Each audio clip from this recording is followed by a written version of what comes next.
Hello. Thanks for being here. It's an absolute privilege and a joy to be here.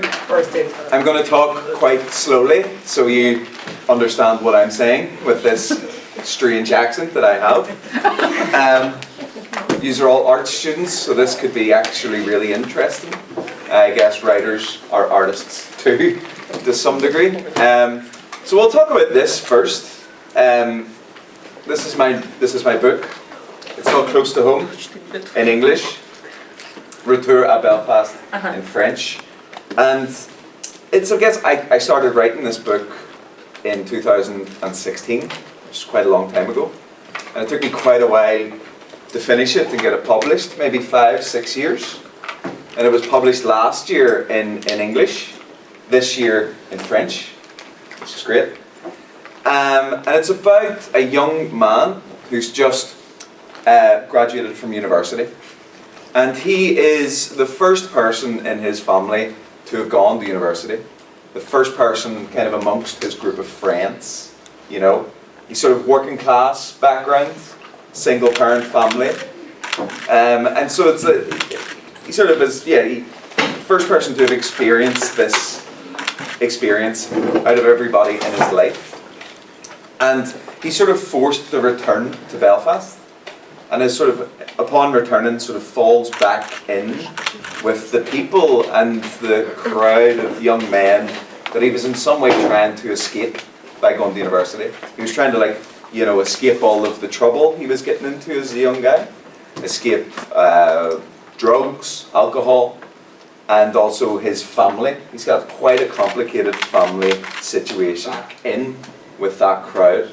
And one night he goes to a house party, and some guy says something to him, kind of provokes him a little bit, and he punches him, right? And knocks him unconscious, knocks him out. And that's how the book starts. The book starts with a punch. And the rest of the book is sort of him trying to understand why he did that, why he felt like he needed to punch this guy, and also come to terms with that in himself. You know, where does this violent impulse come from? Why did I feel the need to do that? And I guess it's also a book about him trying to find his way in the world, try and get a good job, try and write. He has an artistic impulse. He wants to be a writer. So he's trying to do that, but it's very difficult for him because he can't get a job that isn't not a good job or low paid. And also his housing situation, he loses his flat, he has to move back in with his mother, everything's complicated. And so that's basically the story, in a broad stroke of an outline. Of course it's much more complicated than those sorts, but that's what it is. I started writing it, in 2016. It took quite a long time. It sort of started at first as memoir, real autobiography. And that was kind of the early drafts, that's what it was. And then after a while it sort of became something else. And it sort of had to become something else. I had to create a sort of novel, a story. And when you're doing that with your own life, you kind of have to go in different directions and sort of create drama in different ways. So that's basically it. That's what this is. And now it's been published in French, and now I'm here talking to students who are French about it. It's also, I think, an important thing about it as well is that it's set in 2012, it sort of focuses on a generation of young people, all maybe 22, 23, whose parents lived through this conflict, the Troubles, which lasted up until 1998, and it lasted 30 years. And so their parents have had a very particular experience of growing up that the characters in the book haven't had. And the parents are kind of deeply traumatized by the conflict for all sorts of reasons. And the book is so much about that, is how are young people affected by the experiences of violence that their parents had, and about this kind of conversation about trauma and how trauma can be passed on. you know? And that's the kind of backdrop. And so the Troubles are both there and not there. You know, they're kind of like a cloud hanging over the characters. And the past kind of intrudes upon the present in different ways. And sort of takes people out of their present, you know. And it's a lot about that as well. Maybe can you explain a bit more the Troubles? Because yes, Okay. like I could see Julian's mind go like, yeah. Of course, yeah. So yeah, it's something that the senior ones are kind of familiar with. We spoke about it a bit. The younger crew isn't, which is fine. Okay. Yeah, no, I mean it's what we're most famous for is the Troubles, and it's a strange thing to call it the Troubles, because it was a conflict. It was pretty much a war, quite a small localized war, but a war none the same. And it started in 1969, really. Now, in order to explain why it happened, we sort of have to go back like 50 years before that, which was when the state of Northern Ireland was created, there was a revolution in Ireland, essentially, against the British. We were sort of an anti-colonial struggle to try and free ourselves and have an independent state. And we were successful to some degree. And what happened was a deal was made that the British wanted to carve out a section of the country, northeast corner, these 6 counties, right? Because there was a sort of economic interest in that. Belfast at that time was quite a big industrial base. We were really famous for shipbuilding and linen. There was good money in that. But also the British didn't want to give us a win, essentially, because on the global stage, they were worried about their empire, you know, their colonial empire at that time. And they thought if they allowed Ireland to be free, that the rest of the colonies would start falling, which did happen anyway, thank goodness. So this state was created in the north called Northern Ireland. And the whole thing was that they wanted to create, the reason that border in particular was drawn, it was drawn so they could maintain a majority of Unionists/Protestants, okay? These were people whose allegiance was with the United Kingdom. They wanted to stay connected to the British Empire. So what happened, so I'll fast forward, right? So when Northern Ireland was created, there was a Catholic minority, okay? Catholic poor minority, completely disenfranchised. And we're sort of second-class citizens, okay? And oppressed in all sorts of ways. 50 years later, they got angry, okay? We organized. And there was a civil rights movement that was based on the civil rights movement in America. They saw what black people were trying to achieve in America, and they thought, well, let's do this peacefully, okay? And so they tried, and the police and the sort of state came down very hard on them. They violently repressed it, and people were killed. And the state just sort of blew up, you know. Catholics then started fighting. And what happened then is that kind of escalated, and then people picked up guns, and then the British came, and they tried to occupy the space, and that created more kindling for the fire, created more tension, more violence, and that was it. Then people just started killing each other, it became sectarian, and it just got real messy, okay? For like 30 years, 3,500 people died, okay? Which doesn't sound like a lot, but if you translate that to say, because the size of the population is quite small, it's maybe like 1.5 million people, not very big. If you translate that to say like a country the size of Britain, it's 150,000 people. In America, it would be about 300,000, okay? So actually quite a huge number in terms of population. And then tens of thousands of people injured. Tens of thousands of people went to jail, to prison. And so that's the kind of, okay? So, and it was very localized, the conflict. So it mostly affected people from poorer backgrounds, working class backgrounds. In fact, if you can actually like look at the map where most of the violence was committed, it's those working class areas. And there's a reason for that. You know, a lot of it has to do with the history of the state and how working class people, for the most part, had no power, had no democratic rights. They couldn't vote. The big sort of right that they were fighting for was one person, one vote. Before that time, the only people who could vote were people who owned property. Okay? The only people who owned property were Protestant unionists who wanted to be part of the UK. And if you had more than one property, you had more than one vote. So if you had 10 properties, 10 houses, you had 10 votes. So it was massively unfair. It was like the political system was completely rigged. Okay? And yeah, so that was all of that, comes to say, serves as the kind of quiet, silent background to this. Okay? Because his mother has lived through this very directly.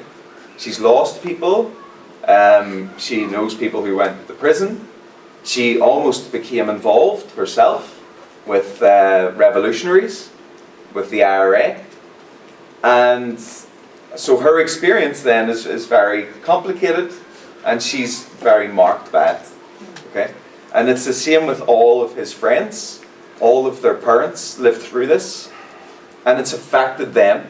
You know, they sort of have inherited this trauma that their parents carry. And so that's what the mother is doing painting. Yes. Is it the poetry she's trying to kind of throw into the paintings to kind of get some more money from it? And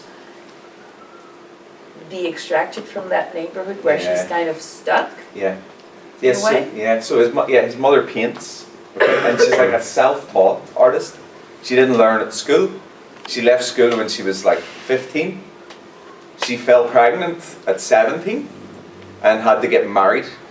Because back then, like as a Catholic, you couldn't possibly fall pregnant and not be married, you know. So she was married very, very young, probably about your age now for some people in this room, which is crazy, you know.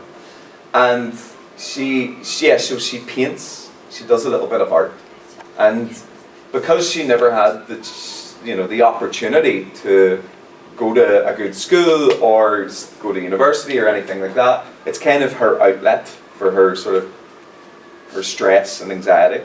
And it's also quite therapeutic for her. She sort of uses art as just a way of escaping, and also like she also wants to try and make a living out of it, you know. So she tries to sell little bits here and there, and she's like actually successful in a small way.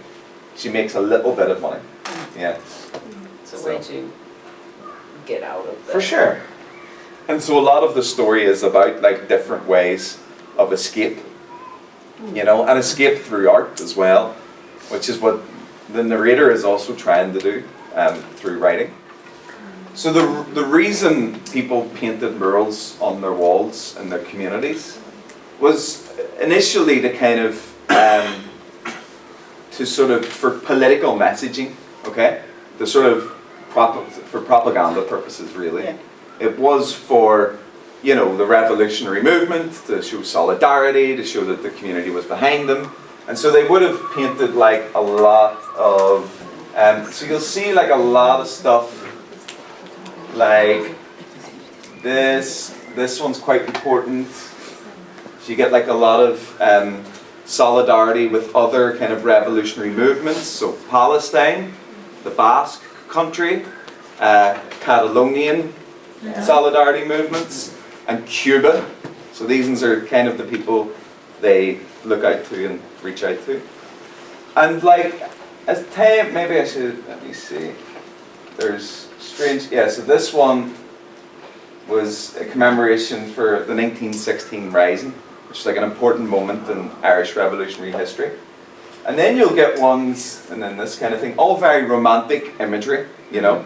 Sometimes you'll get like Mother Ireland, you know, who we call Uru, sort of, you know, doing liberty, you know. And then there's a difference between Republican murals, which are like kind of much more romantic, much more about Ireland, much more about liberation. And then you get the other side, which are a bit more like this kind of thing, or this, which can be quite intimidating, okay? A lot of guns and men holding guns and skulls and British flags, so this kind of thing here. Whereas Ireland might look a bit more like this, which is sort of tricky and to see, but that's an Irish mythical figure called Cuchulainn, who, yeah, he got strapped to a rock and eaten by a bird, but there you go. And he's sort of surrounded by figures of revolutionary history, so people who were involved in the struggle. The most famous mural is this one, because this is Bobby Sands. Oh yeah, well, This guy right here. So Bobby Sands is from the same place I'm from. He grew up with my mother grew up with his brother, John. So they literally within the same neighbourhood, very, very close. Now Bobby was a bit older, and of course he's famous because he died on hunger strike. He led a hunger strike in 1981. Bobby Sands. So Bobby, yeah, so yes, he led the sort of prison struggle. Yeah. Okay, and it was about because what happened, I think you might have just explained this, was that in 1975, 76, whenever there was a legislation introduced that treated any prisoner that was arrested for any kind of activity, revolutionary activity, would be criminalised. They wouldn't be treated as prisoners of war, which was what they would have been treated as before. And so the struggle was about that. And he died in hunger striker to try and achieve that right, alongside 10 other men. And it created this huge outpouring of sympathy around the world, you know, huge protests in solidarity with him. And also, while he was on hunger strike, he was elected to Parliament at Westminster. It was the first time a Republican had stood for election, and it sort of changed the game, because then Republicans thought, oh, not only can we fight with the gun, but we can fight with the democratic apparatus. We can engage politically. And so those two things then became that was their strategy after that. Another quick thing I want to talk about is a lot of the murals in West Belfast, where I'm from in particular, some of them are of children, young children who particularly were murdered by the British Army. So there's, sorry, I thought you were saying. Don't worry. So 61 children were murdered by the British Army during the course of the conflict, which is a huge number, and they were all from the kind of the same area. Belfast is quite small, okay? West Belfast is even smaller, and a lot of these children were from that area, so the ripple effects of those losses kind of hung over the city. This one in particular is really important because she's from where I'm from. She lived in my street, and she was murdered 3 weeks after Bobby Sands died. And what happened was she was going to the shop to get a pint of milk for a neighbour, an old man. And as she was coming back with the milk, a British patrol was driving past, and they shot a rubber bullet, you know, like a rubber bullet, like they're illegal everywhere else in the world. And it hit her on the head and put her into a coma. And what happened was the ambulance, the sort of emergency services were called to come and get her, and the army blocked them off. They wouldn't let them get to her, and her mother ran out onto the street and found her on the ground and held her in her arms. And finally, after a lot of negotiations, the army let the paramedics through. They took her to the hospital, but it was too late, and she passed away. And the thing was is that nobody was ever charged with it, with her death. No justice, no, and on her death certificate, it says she died of pneumonia in hospital. So there's no recognition even that this thing happened to her. And that's like an ongoing battle. One of many ongoing battles in terms of trying to hold the British state to account. Talking about recognition, I remember David Cameron in 2009 apologizing for the events Bloody Sunday. Of Bloody Sunday. Yeah. Did it mean something, or was it like the beginning of we can try the British government for, like, to hold them responsible for what they've done? Or was it just, let's say, David Cameron being David Cameron and just showing off in front of the press? No, I think it did mean something, but to even just have the recognition that something happened, like with Bloody Sunday in particular, 13 people were murdered by the British state. Peaceful protesters, people just marching. But the British said that they were shot up first, that the IRA were there with guns and it was a retaliation. That was just not the case, and many investigations have happened and all of them are very conclusive. So when it was acknowledged finally almost 50 years after by the British state and they apologised for it, it was a bit of a relief for people, for families. But it also, there was also so many more cases that just weren't resolved or anything. And the families of the people who were seeking this recognition and justice, it's not that they want to put people in jail or anything like that. It's just setting the record straight and being acknowledged and being recognised as this is what happened to my father, to my uncle, to my grandparent, okay?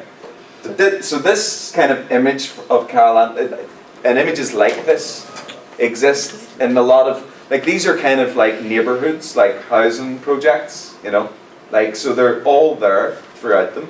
And the only reason it's important is because that's kind of where the book is set, and these images appear throughout the book in different ways. And he has a relationship to them in some way, and they're still there today. And I guess the reason they're there is to preserve memory, to remind everybody of what happened here, this tragedy, and to keep it alive in people's minds.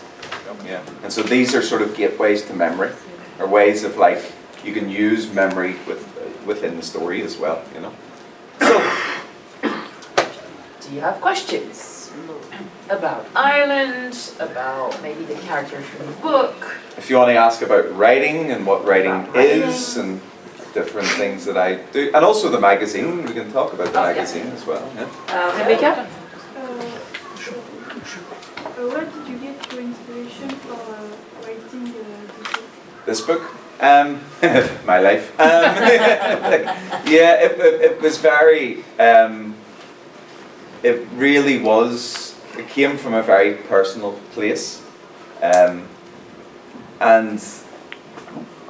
the reason, for a long time, I didn't want to write about my sort of, the history of Belfast. I didn't want to write about the Troubles, right?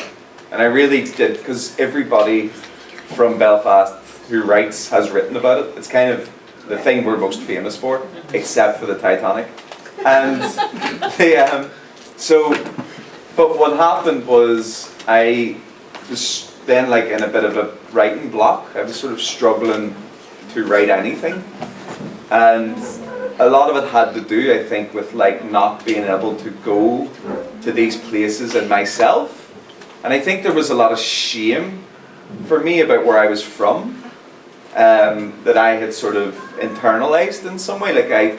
I felt, because I'd come from this place that was seen as being poor, but also because people look at the IRA or whatever as terroristic, or terrorists. And so my community was sort of criminalized. And I think I sort of started believing that and had a lot of shame about that. And because I was working class, I didn't know if the story I wanted to write would like qualify as literature, you know, that you could make it a book. And so a friend of mine one day asked me, like set me like a writing task, and he said, start at any point in your life. He says, write a letter, okay, to the most intelligent person you know, or someone you respect and admire. Start at any point in your life and just write. And don't think about what you're saying, just go. And so that's what I did, and I just started writing. And it came very fast. And I sort of, that shame that I felt about who I was and where I was from, sort of just fell away. And I just started, and because it was a letter, it felt personal. And it felt like I wasn't thinking about other people reading it. You know, it was just for me. And that sort of just unlocked the story. And then it just came and just got longer and longer and longer. And then 5, 6 years later, this came. Yeah.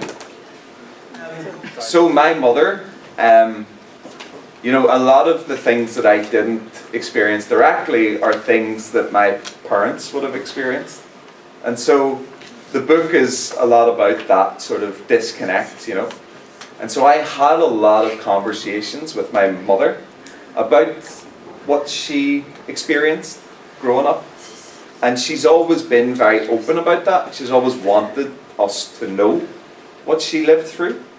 And so we would like, while I was writing the book, I would like have phone calls and speak at length about her past. And she knew what I was doing. She understood like why I was asking her this. And so she felt like a responsibility towards sharing it with me. So that was how I got, I guess, because the other way I could have done it, and also I did, was like read lots of books about the Troubles, a lot of books about the past, a lot of books about history, but also that doesn't quite do it whenever you know somebody who's experienced it directly, and then you can actually ask questions and understand where they've come from and the things they've went through. And so that was how I kind of used, and she was a massive part of that, you know. And I guess there is like, you know, because the narrator of the story, the main character, he also doesn't have a full understanding of the past or even his present. And that's something that writing can do. You can actually just write about people who don't understand anything. And that's actually really important in a way, you know. And it's him, most of it's actually him trying to understand as well, you know. So do you think that when at school, when we talk about Ireland, we should like explain the stories about the murals? Because I don't think it's installed in every system at school. Yeah. No, for sure. Like, I mean, it's like, it's such a, I mean, it's so niche, you know, and specific. It's like really, and I mean, people do, I mean, the thing, it's interesting now because the murals are like a tourist attraction now, and there's an economy around that. So people come to visit Belfast and go to see these murals. And that's an interesting ethical question in a way, because the murals are in, you know, particular neighbourhoods, particular districts, poor districts in particular, like working class places. And you have these sort of busloads of people, you know, Americans, fucking stomping with their cameras and taking photographs. And there's something, it's almost like an intrusion, you know, or they're kind of, they're stomping into these places and invading them in a way, you know.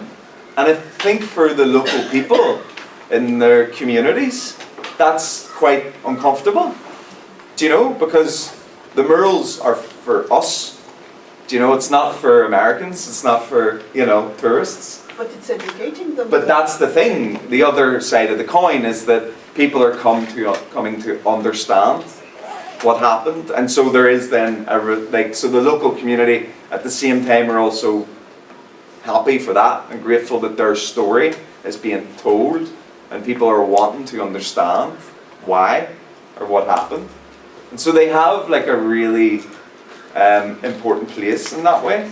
And I think that because it's so much part of our history, that the history is actually painted on the walls, you know, and it's a way of like seeing it, you know, and understanding what stories are being told through those murals, you know, and what those stories mean.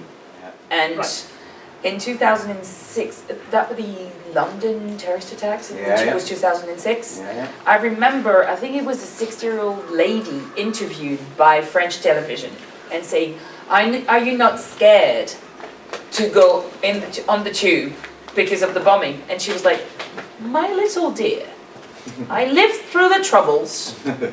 I lived with the IRA my entire life." And the French, you could feel the, what the hell is she talking about? And you could feel that the journalist could not relate to what she was talking about and saying, such is life, let's go on with our lives. This is the best we could do. And I was like, this is probably the best message you can send to people. Because whenever the IRA started attacking public places in Britain, and the tactic was essentially, well, you know, we're being terrorized in our country, right? So let's bring awareness to them. And also there's a bit of like payback. You know, it's like, well, let's see their people live in fear. That was the kind of logic. It's not a logic that I think is the right kind of logic, but I can understand where it comes from. Yeah. And people lost their lives, and it was horrific, as any conflict always is, you know. And it also kind of really complicated the situation in all sorts of ways in terms of how English people then felt about Irish people, that sort of deepened like hatred and contempt, but also then at the same time brought the sort of Republicans a lot of press and drew attention to it, which is what they actually wanted. Yeah, so. Kind of difficult times. Yeah, oh my God, like. To balance. I'm so glad I was born when I was, whenever, because it was not good. Because I think then, it was difficult for Irish like people to live in London, because then people distrusted them, and you know, so it was very difficult for a lot, because there's a lot of Irish people in England, you know. We built England, you know, essentially. So you're the most proud about from being Irish. That's a lovely question. Yeah, it is. Oh my God, what am I most proud of? Guinness. I'm joking. There's a couple of different like Irish music, like Irish traditional music. I really have a lot of so Irish music and Irish literature. I think we produce some of the best art and literature in particular in the world. I think our novelists and our poets are particularly great. I guess I'm also proud of our sort of international solidarity that we have with people, oppressed people around the world. I think we always are on the side of the people who are oppressed. And at the minute, that's Palestine. We have deep solidarity with the Palestinian struggle. We organise a lot around that, both within our country but also internationally. So a lot of people I know have been to the West Bank. They've done work in communities there. We have a lot of Palestinians living in Belfast, and so we find that, but that's part of our history. We did it whenever in South Africa during apartheid. We were one of the leading countries during that sort of moment. Vietnam in the 60s, that was quite early on in terms of our stuff. But yeah, it's just something that and I think I'm proud of that. I'm proud that we sort of have that kind of and because we're very radical in our politics, and that's because we're kind of a sort of a post-colonial place. Ireland's sort of famous for being Britain's first colony. We were sort of described as England's laboratory, you know, where they sort of tried and tested all of their means of colonising other countries. That was, they sort of practiced it on us first. And then we're like, well, we've done pretty well here. Let's take it to India, you know, let's go to Africa. That's, you know, that's what happened. So yeah, I think I'm really proud of that. Yeah. Yeah. Revolutionary spirit, I guess. We can study creative writing at university. And also there's lots of creative writing programs outside the university. That's right. So like local community centres would have creative writing workshops where people can go, they can learn how to write, but also work with other young, like aspiring writers and sharing work and reading work. And what it does, I think, or at least what it's done in Ireland, is that it's kind of democratised it. Yeah. It's kind of leveled the game for everybody, and that anybody can learn how to do it. In the same way that people can learn how to make art, and the same people learn how to make music. You know, writing is similar in that way. And I think that has a lot to do with why Irish writing's so strong. We have such a strong catalogue of writers publishing work around the world, and creating really diverse stories and telling very diverse. So, and it also goes a long way when it comes to publishing in England, because all the publishing houses are in London, you know, and we have to go there. But they understand and respect the kind of reputation of Irish writers, because of all of that. It's a very, the cultural fabric's very strong in that way. Have they, or are they, planning or planned to move any kind of independent run publishing houses in Northern Ireland Or in Ireland. or in Ireland itself? Are they have they done it? Oh, there's loads of like, there's small independent publishers in Ireland. There's about 12 of them maybe, Okay. and they're really good, really cutting edge. And a lot of them will publish. Some Irish writers would publish novels there, and then they would get picked up by the British publishers. By the British publishers. Okay. So this is kind of what it looks like. Okay, it's like A4, so it's about this size. We set it up essentially. We started the magazine because there was no kind of art or literary magazine in Belfast in print.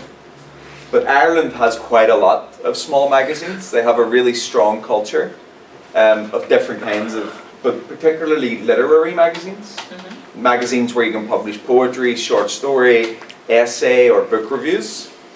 And so we set this up to kind of create that in Belfast, to create a community around it. And we decided to publish all sorts of different things, as well as writing, also art and photography were kind of important. And it was also kind of important to make it look kind of cool, you know, so people would actually want to buy the bloody thing. Which, you know, some people did, thankfully. And let me see, we can maybe, yeah, that's maybe 12. Why did you do it? So we had like, yeah, so we called it the Tangerine. That's a good question. We actually called it the Tangerine because there's a famous poem. This is its, yeah, so these are all the different covers. You can kind of see we have a kind of aesthetic. Yeah, that's it there. Oh, go away.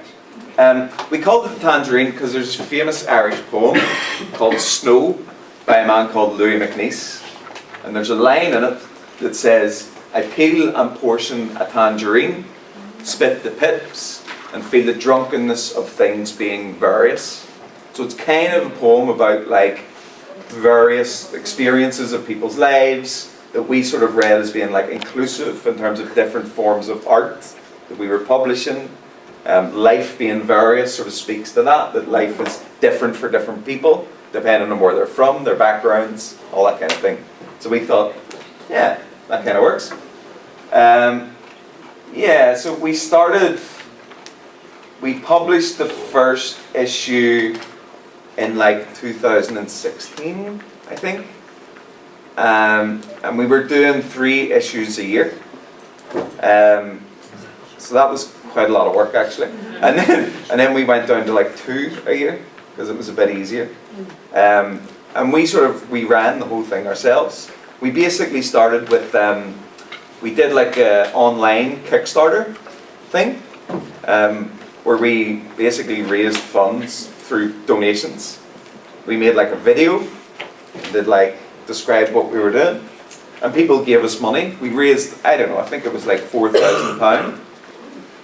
Now that was enough for making the magazine, but not enough to make any money for ourselves, which was fine. You know, we were doing this because we wanted to share art and create a community around it. And it kind of went from there. So the money, when we got the first print run, we then sold it in bookshops, in coffee shops, anywhere that would take it, and online. We had like an online store and just sold it through there. And that made enough money to make the next issue, and same. But we were very proactive. We went to a lot of art galleries, bookstores, and book festivals, places where we could go and get like a space to sell it and also be present. And a lot of it was to do with when you're a writer, it's good to publish in magazines before, because then you can sort of create a name for yourself, a reputation, and then that sort of opens the door a little bit to agents and publishers. And so that we were getting the magazine and we sent it to agents, like literary agents in London, and also to art schools and to art students, just so people were like interacting with it and could see that, oh, this is interesting, and they could come across other people's work and discover them, but also then to create like a kind of like a sort of something that people could associate with Belfast as well. But yeah, that was basically it. It's kind of on an extended hiatus. We're not publishing at the moment. COVID kind of made things quite complicated. Paper prices went up. It kind of got harder and harder. And also because we all have like jobs and we were doing this for free, it kind of got a bit difficult. But we had a good run, you know. But Ireland's kind of famous for its magazine culture. It's literary magazine culture, which is something that doesn't exist in the same way in France. There is no literary magazine, which I think is crazy, because I don't know how. I mean, There are no agents. There are no agents either, which is great. Is another thing. That's why part of the reason why we set up the magazine was that like there was no sort of publishing in, like if I'm from Belfast, if I wanted to publish a bit of writing, a poem or whatever, I had to send my work either to Dublin or to London, essentially. And so it was like, well, let's just create this here, you know, give people the opportunity here. It is really difficult to get published. You know, there are so many people writing. In the same way, it's kind of hard for any art to sort of find your way with it. And so you kind of have to, you know, you write your book, you then have to find an agent who'll represent you, and the agent then sends it to a publisher, and that's the chain. And that's why literary magazines are really important in that way, in that like if you publish things in magazines first and you get the attention of the agents, and then that sort of opens the door, you know. But it is hard. I mean, pursuing any art and trying to make a living out of it's always difficult. Particularly because there's so many people doing it as well. But the standards, you have to be quite good to kind of make it through. And it's harder also, like, you know, there are certain classes of people who have sort of the economic means to pursue their art without really having to work as much as other people. Working class people then find it harder again because they have other barriers to overcome. They don't have parents supporting them financially. You know, those kind of things really, and also people who are from wealthier backgrounds might have gone to fancy universities like Oxford or Cambridge. And most of the people who work in publishing, and most of the people who publish books, went to Oxford and Cambridge. So when they read books written by people who went to those universities, they're reading stories that speak directly to their experience.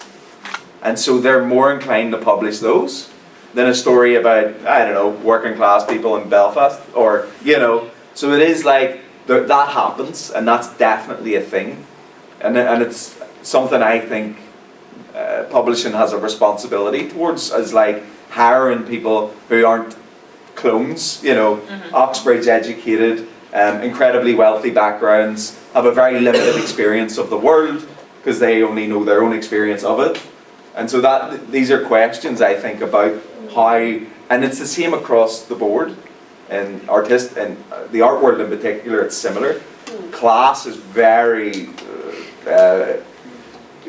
you know, complicates that in all sorts of ways. It's very hard to break into that world when these kind of barriers exist for people. And the art world's also much like more reified in that way, I think, like even more so than publishing. Because, you know, posh people run the galleries, posh people are making the art, and then posh people are then given space within the galleries to do it. And because their parents are kind of financially supporting them, they have a lot of free time to pursue it and practice, you know. And so there was this thing of like, when you're working class or when you're from a poor background, you gotta work twice as hard. You gotta commit yourself fully to it and really fight to break through. Future of Ireland. United. You think it'll come? Yeah. Oh yeah, we talked about Brexit. We said, Yeah. if you could. Oh, Brexit. Oh, I'm sorry. I'm sorry. Yeah, We're talking a lot of historical and political history, but that. So you know Brexit happened. We all know this is a thing. And it's kind of actually in a strange way affected people in France as well, like in all sorts of ways. In Ireland it was quite complicated because when Brexit was agreed on, the border between the UK and the EU was in Ireland, north and south. Now the big thing about the Irish border is that it's invisible, okay? And that's really important for Irish people because we don't want to have a border. We don't want to be separated from the rest of our country. So, and that was part of the peace agreement, was that there would never be, there'd be freedom of movement, north and south.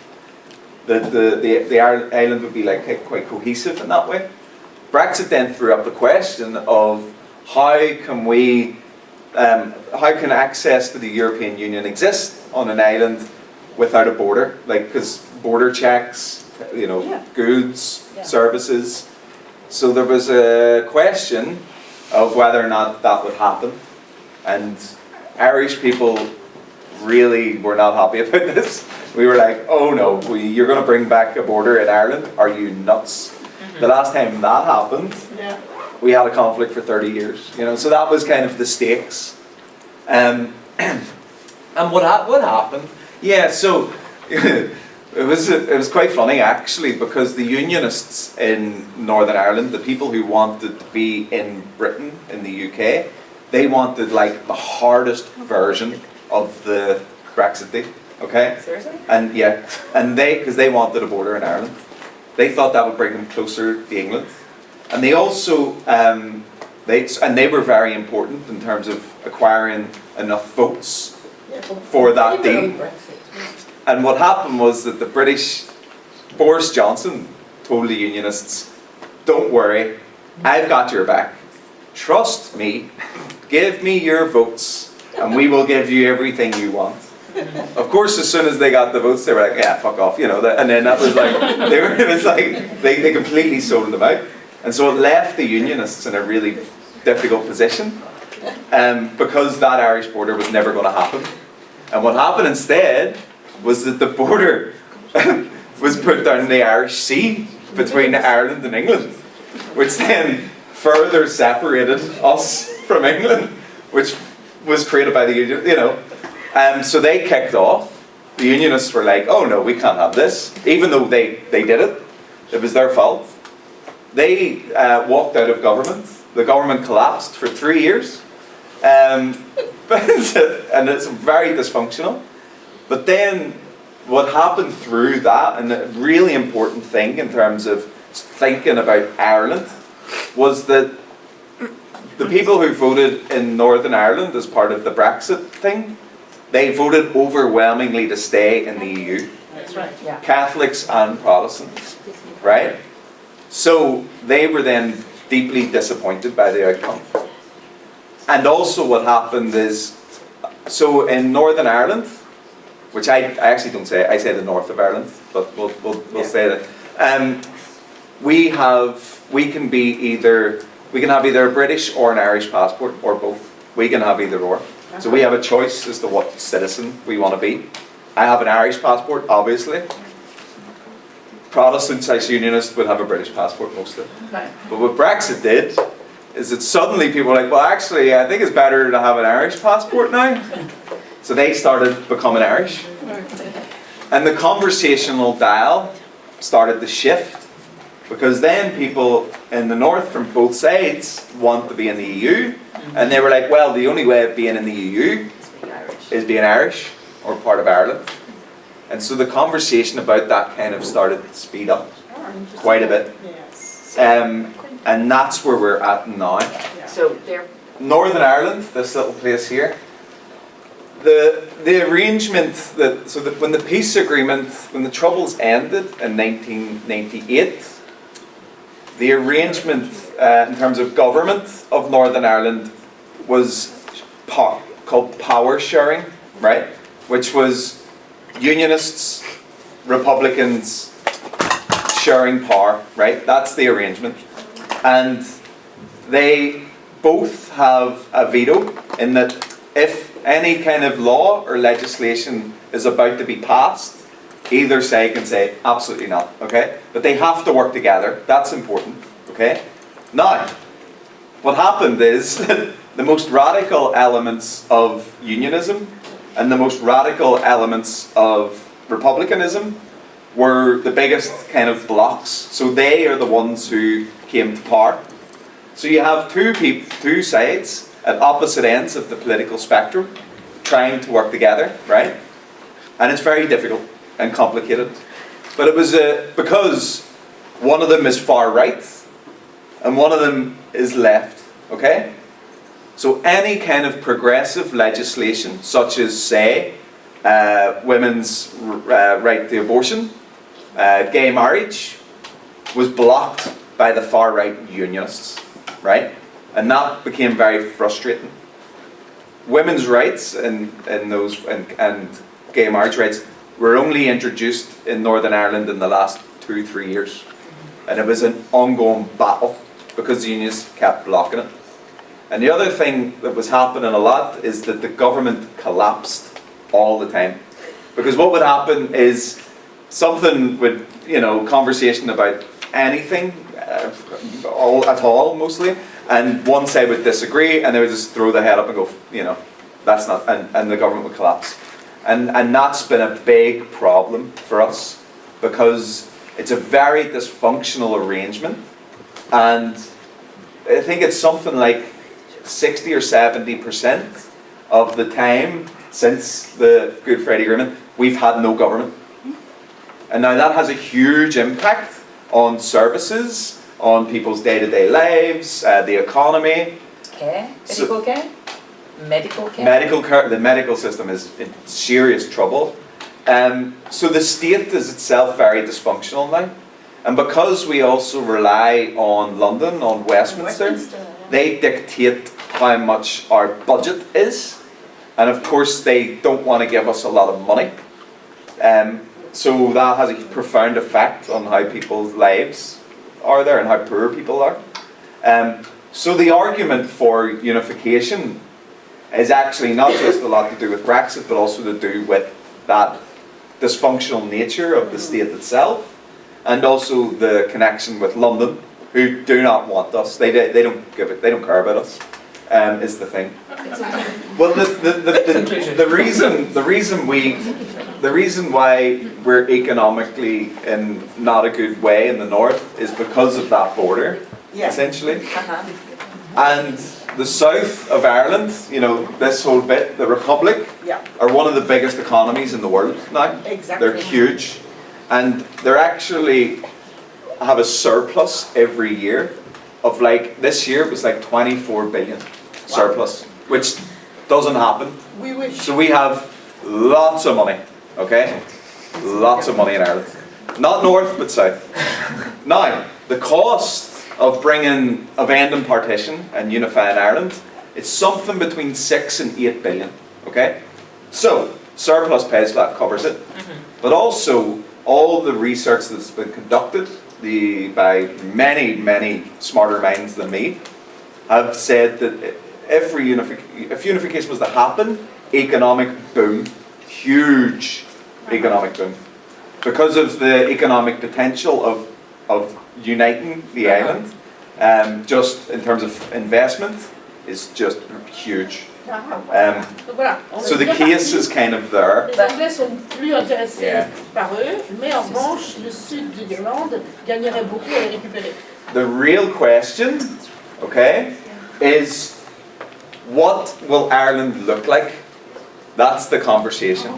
Is it going to be the same economic model? Is it going to be, which, as much as it's like created incredible levels of wealth, has also created incredible levels of poverty. Yeah. And there's a huge problem of inequality in Ireland, as there is in any sort of neoliberal society. And there is then a question of like, well, are we just wanting to be subsumed into this state? Or do we actually want to do something different? And do we want to go back to the sort of revolutionaries who fought for and gained independence and they had a vision of Ireland. They produced documents and testimonies of like what they wanted. And it's like, well, can we go back to that? Now that's the real battle. That's the real one. So, thank you very much, Thank Michael. you so much.